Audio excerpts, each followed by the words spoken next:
Autistic. It's been a while, but I'm back and here we are with another video. Today I'm actually going to be talking about autism in relation to fantasy and science fiction. I'm going to bring them both together and sort of sketch over some of the areas, I think the three key areas really, where the two things meet, where autism and science fiction and fantasy collide, and what that has, what implications that has for autism, I suppose, but also what implications that has for fantasy and science fiction, because it works both ways. So as I say, I think there are three main areas where this happens, and I'm going to go through each in turn.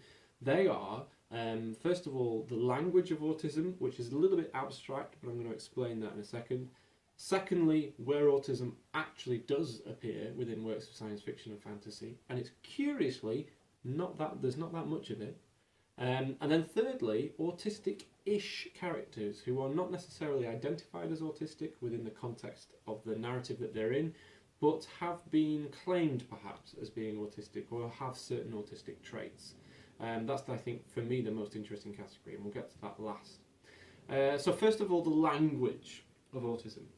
What do I mean by this? Well, in the research for this project, I've come across time and time again within the writings about autism or writings by people who are autistic, the language of science fiction and fantasy entering into the language of autism. Now, the most common place where this happens is in reference to a person with autism or somebody talking about a person with autism as being an alien, on a different planet. Now, there are quite a lot of autistic writers themselves who use this terminology, and people who are neurotypical, talking about maybe an autistic family member or somebody that they know with autism as being like an alien, like somebody who doesn't necessarily belong here but has originated from a different planet somewhere else.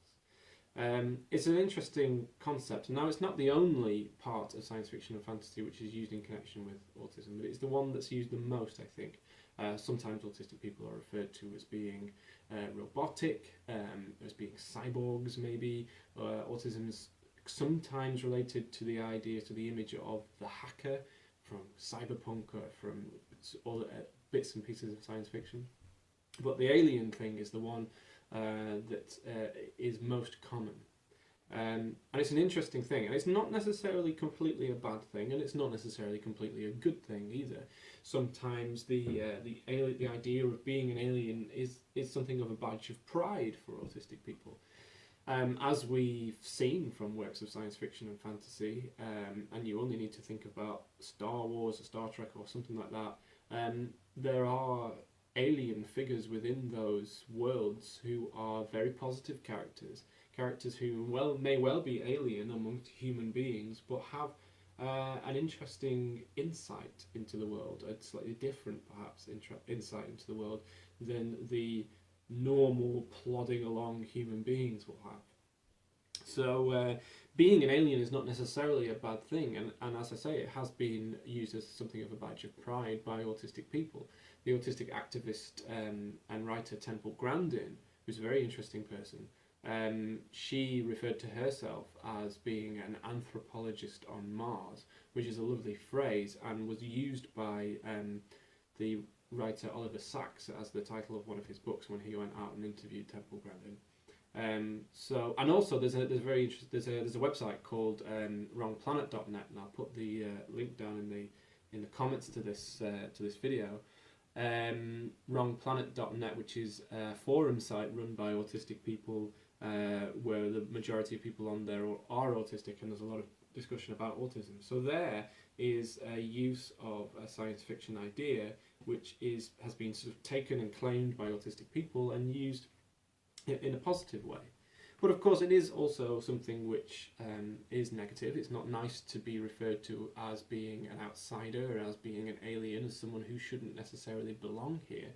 And really, it's a symptom of our society, which has leaned more towards neurotypicality than it has towards neurodiversity. And we've created a society in which people with more of a diverse neurological makeup, people with autism and related conditions, have have now this feeling of not belonging, of being an alien, of being an outsider. But what's interesting about that is that directly links into science fiction and fantasy, because there is a use of a common science fiction trope being used there to describe a set of actual real people. And as an interesting addition to this, while we stay within the real world for a moment, there is also, and I don't have any kind of empirical data for this, this is just at the moment a bit of a feeling, or things that's come from things that I've read, which is that there's a high perhaps incidence of autism within the fandom of science fiction and fantasy. And again, there could be a couple of reasons for this. It's perhaps tempting to say that because autistic people and the autistic brain sort of go to the detail and the maybe get obsessed with the detail and the minutiae of things, and that is very true, and a lot of autistic people do have that kind of detail obsession, that the worlds of science fiction and fantasy perhaps lend themselves towards that feeling of detail obsession, because there are these wonderful multifaceted worlds. If you think about the world of Harry Potter, or the world of Lord of the Rings, or Star Wars, Star Trek, these are vast expanses with multiple characters and places and locations and terminology and mythology, and all of this sort of thing adds up to a whole wealth of information which the autistic brain perhaps might find a certain pleasure in. And that can certainly be the case. Of course, that's not just the case for people with autism. Science fiction and fantasy attracts people who like that kind of detail and minutiae and world building from all walks of life. Something I like, and something I try and do a bit with my own writing. But there's certainly something to be said there. But it's not just that. I don't think. I think that the worlds of science fiction and fantasy, perhaps they provide something of a refuge for this group of people who, through their neurological condition, have found themselves feeling like an other, feeling like an alien, feeling like an outsider of a society which is built towards the neurotypical. And of course, science fiction and fantasy provide that kind of refuge for people like that. So I think that there perhaps is a high incidence of autism within the fandoms of science fiction and fantasy. And it would be very interesting to sort of study that in a lot more detail. So that really, in a general sense, is the first area where science fiction and fantasy connect clearly with autism. The second area, and the second and third area are a lot more easier to explain and understand, and perhaps are a little bit more concrete than the first area, which is a bit abstract.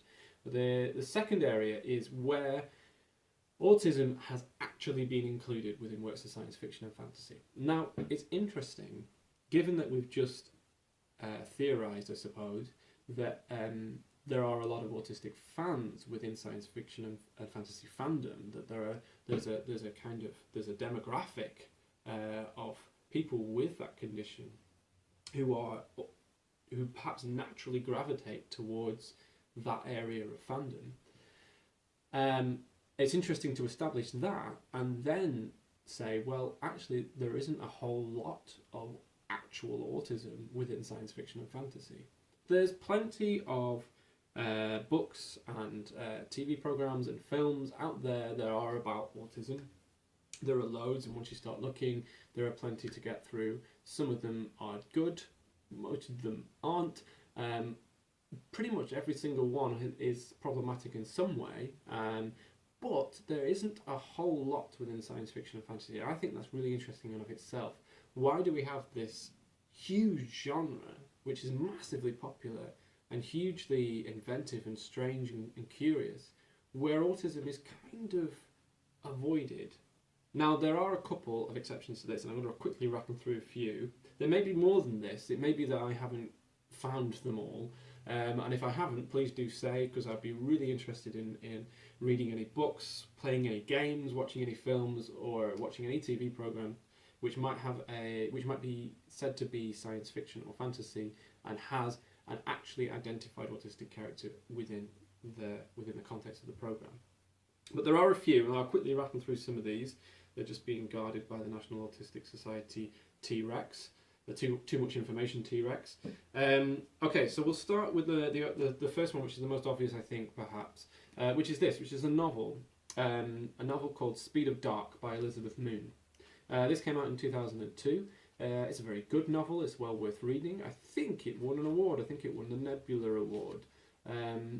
It's a very good book and it's worth reading. It's a very interesting book, and it is perhaps the only mainstream science fiction novel out there which directly takes autism as its subject matter.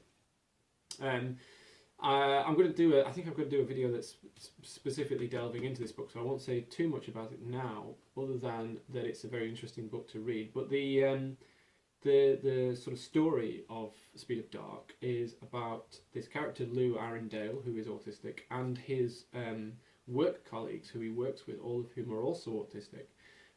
It's set in the near future, where autism has been all but eradicated, and Lou and his friends are among some of the few autistic people who are still alive and still autistic.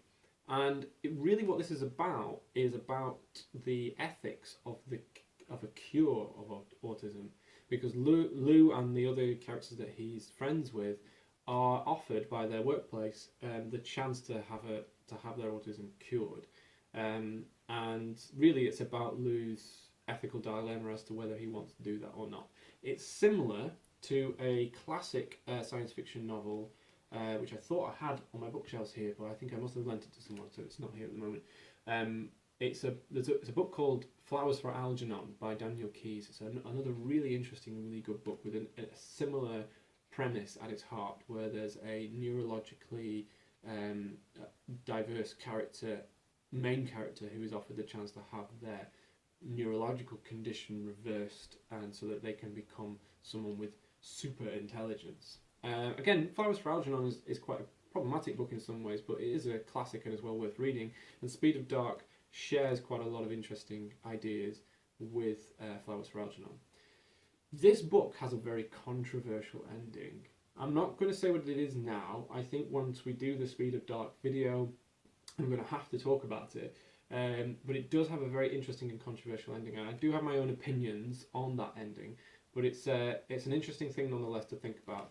But yeah, that's a novel that's about autism, and it's classed as science fiction. Speed of Dark. Another one where there's an autistic character is this one, Martian Timeslip by Philip K. Dick. Now, this is a crazy book. It's as with a lot of Philip K. Dick's work, it's kind of all over the place. It's a bit manic and wonderful and bizarre and strange. It's all set on Mars. It's all about the colonization of Mars, effectively. And there is an autistic character in this. There's an autistic child who has a curious ability to sort of see the future. They have their autism allows them to have this kind of temporal distortion where they're able to see into the future. So there are some perhaps kind of savant Rain Man problems with Martian Timeslip, but nevertheless it's a very interesting novel. Philip K. Dick is a wonderful writer, and it's worth having a look at. What I think is most interesting about Martian Timeslip is that this book was published in 1964, and as you might have seen from my previous video, which is about the history of autism, autism wasn't actually discovered until 1943, 1944. So it was barely 20 years old when Philip K. Dick wrote about it, and it wasn't very well known beyond certain circles. So PKD jumped upon this condition, which presumably he'd come across and started reading about, but was very much still in its infancy, autism. So his depiction of autism in here is perhaps wrong, but it's nevertheless a bold and early attempt to do something with the idea of autism within a science fiction context. So we'll perhaps have a closer look at that at some point as well. That's about it for novels, as far as I know at the moment, but there are a handful of really interesting short stories which are, I think, perhaps a little bit more successful than these novels. which deal with autism. The first is this short story called Lyric by A.F. Sanchez, which is in this wonderful book. This is Accessing the Future, a disability-themed speculative fiction anthology edited by Catherine Allen and Jibril Al-Ayad. I hope I've pronounced that right. This was only published just last year. It's a brilliant collection of stories about all different types of disability in connection with science fiction. Most of these are set in the future. And there is this one short story, Lyric.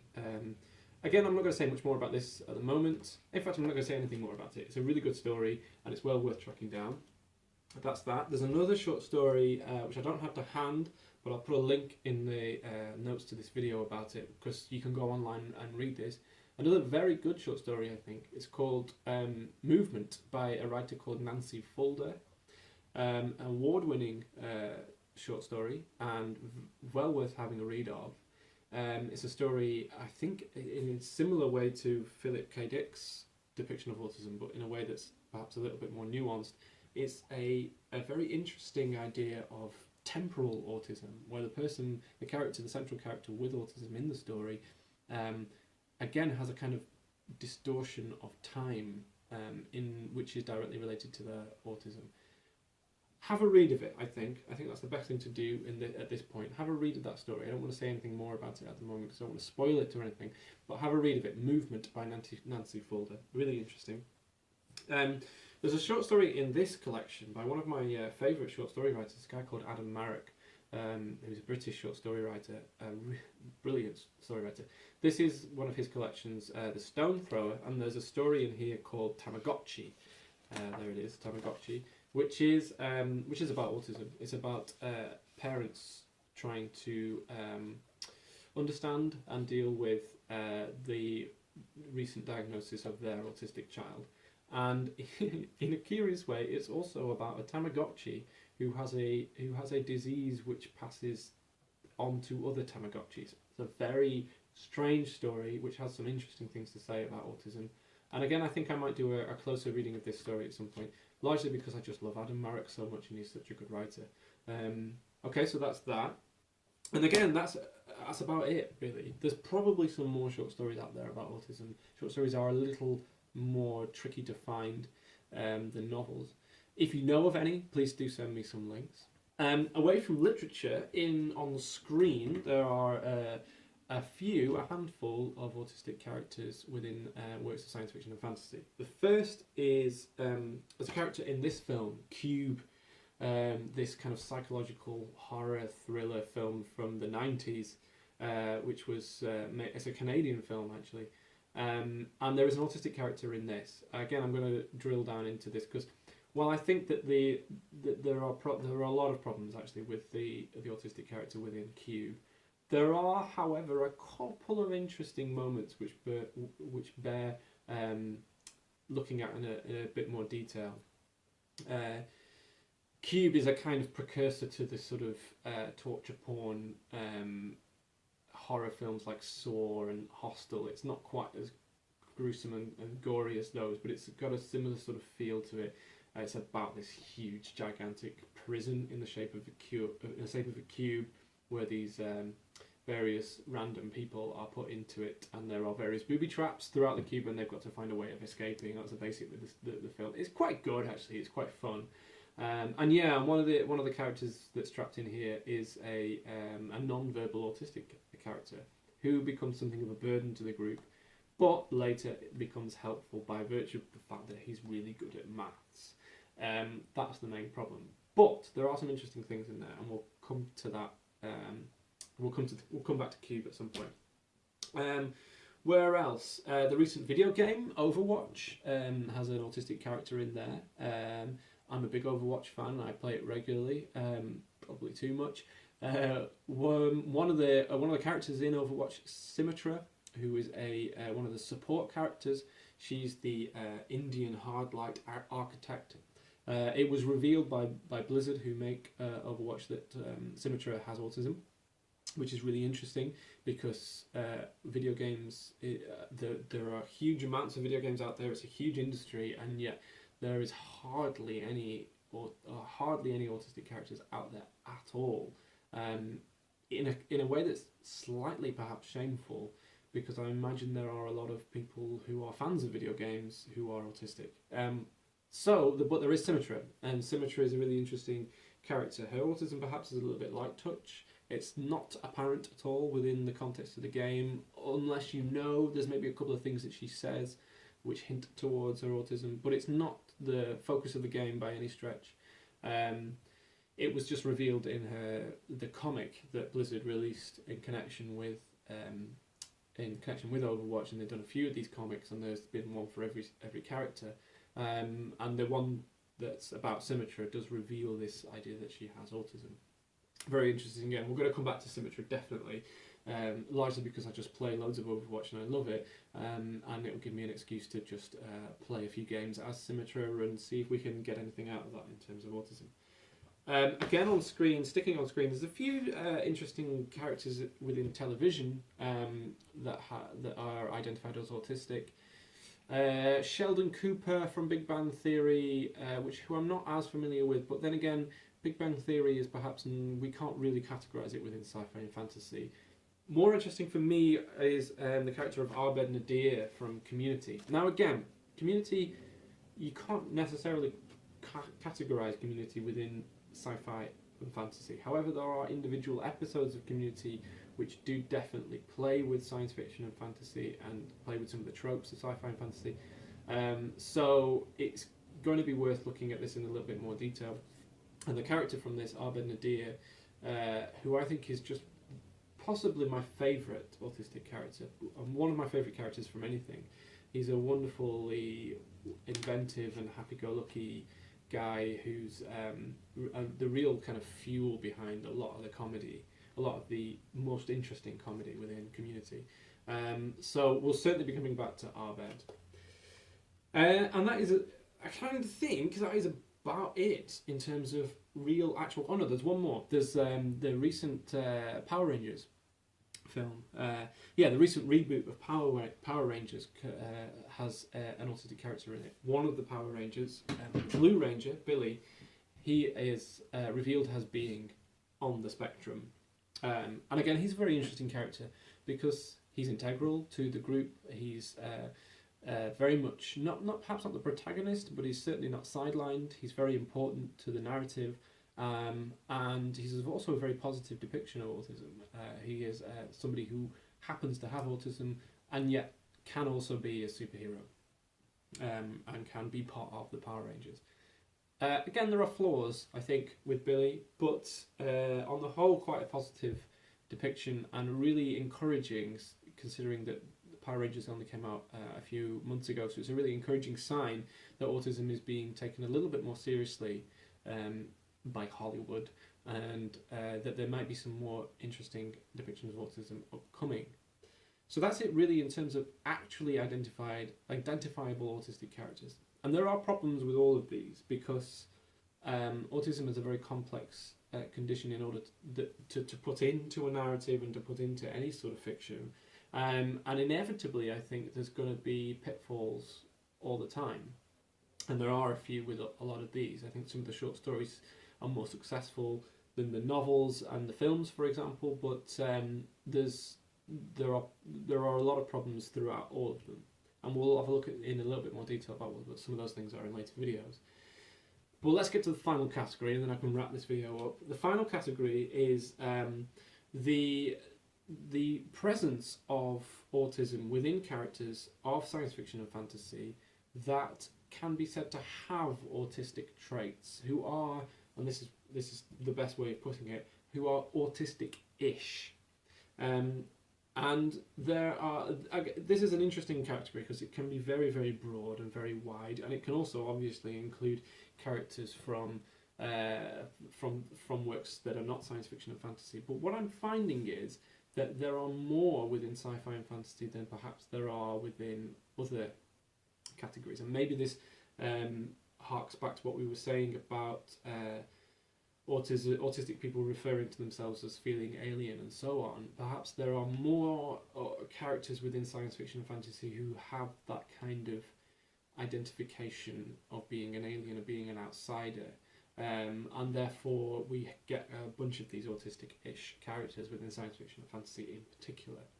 The most obvious one at the top of the pile, someone who I trip across all the time, and someone who Temple Grandin was a big fan of, is of course Mr. Spock from Star Trek. And then in addition to Mr. Spock, there's also Data from Star Trek The Next Generation.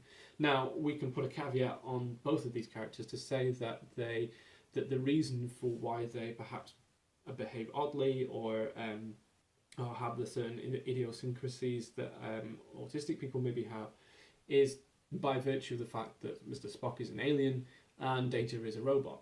And that is a kind of a very easy get out for explaining the autistic-ish feel of characters like Spock and Data.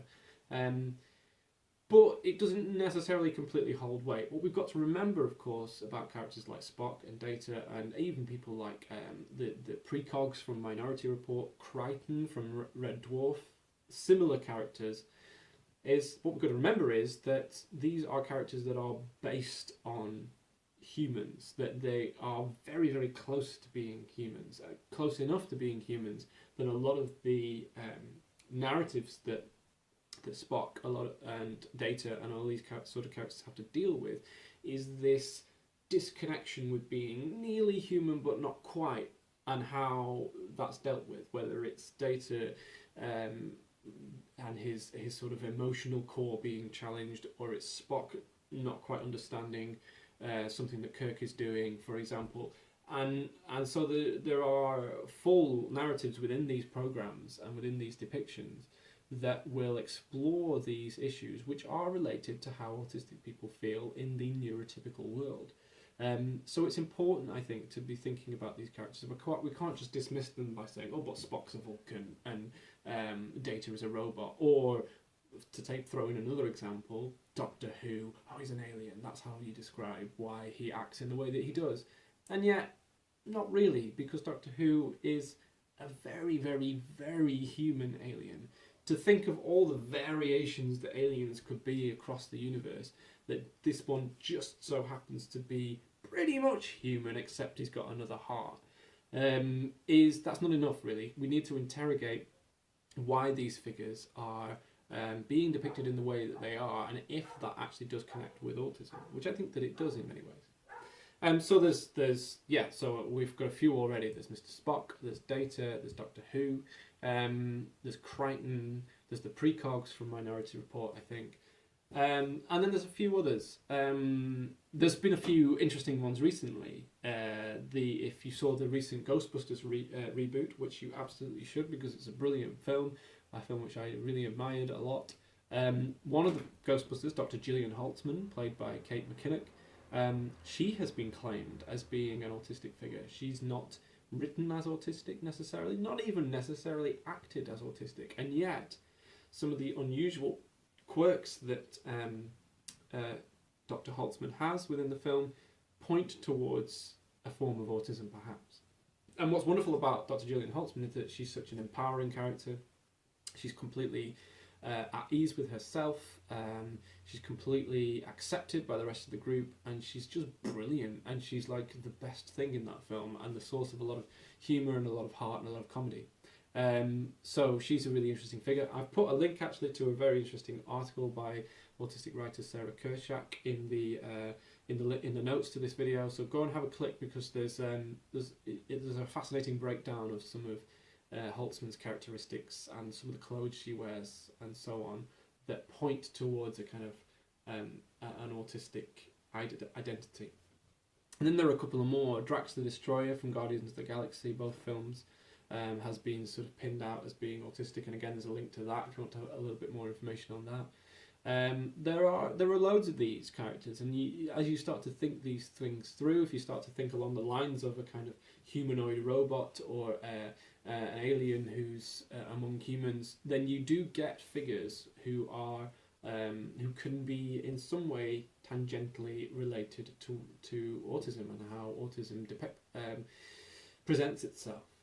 So it's going to be, I think it's very interesting to look at those characters in reference to autism, especially if there are a multitude of autistic fans among science fiction and fantasy who are seeking their own heroic figures, who maybe look at Dr. Gillian Holtzman or at Drax the Destroyer or at Doctor Who and think, well, there is a character who I relate to.